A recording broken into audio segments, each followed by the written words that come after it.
Hello, I am Tom Morello. I am the Night Watchman, and you are watching Bonnaroo.com.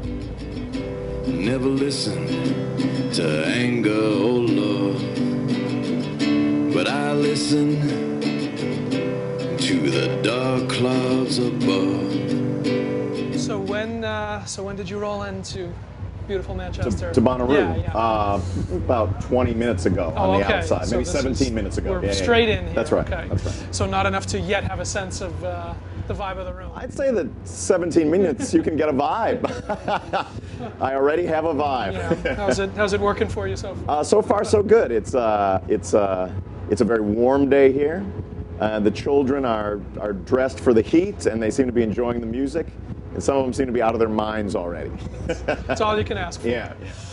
So tell me about the creation of the Night Watchman. Yeah. Well, I started writing and playing these songs about 4.5 years ago at open mic nights around Los Angeles, and it was basically an antidote to my arena rock. You know, it was very fun playing, hit songs in arenas with Audioslave, but I wanted to do something that was, in every moment of every song was expressing my worldview. So I thought, I needed to take matters into my own hands, wrote some songs, would go with friends, 2 or 3 nights a week, just sign up anonymously as the Night Watchman and play in front of, 8 people in a latte machine. And then it snowballed from there, and I got, asked to go on tour with Billy Bragg and punk rock bands like Anti-Flag, and Michael Moore, the director. I opened up for him on a speaking tour, and before I knew it, half the gigs were drowned in tear gas and water cannons and arrests and excitement, and I thought, for sure I'm doing the right thing. Stirring up things like exactly. That's what I should be doing. Right. Yeah. So now there's a record one-man revolution, which I'm now out touring behind and having a great time doing it. And so how much was that you said it was antidote to the bigness of the arena. Yeah. How much was it needing to get that message? How much was it about needing to, speak these words, and how much was it about needing to make this sound, or can those be? Yeah. Well, I mean, at the onset of Audioslave was a rock band. Then I also have a political organization called Axis of Justice with Serge Tankian from System of a Down.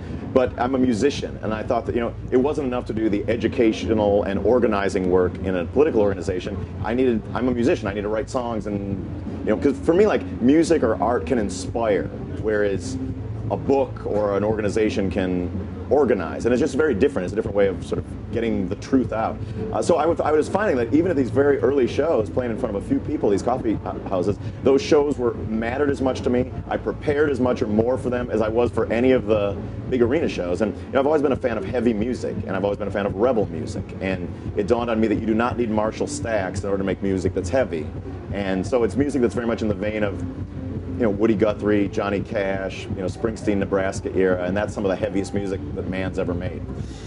How does it feel as now you're taking it out into, not coffee houses, the big rooms? Yeah. Do you need to adapt and adjust for that, or? Well, I've been doing that for a while. I mean, I played in front of 50,000 steel workers in the street of New York City, or there's been a lot of bigger shows. But the one thing this whole experience has taught me is fearlessness. At first when I sat down to sing my own songs for the first time, I was terrified. I don't have a huge band and a big sound, but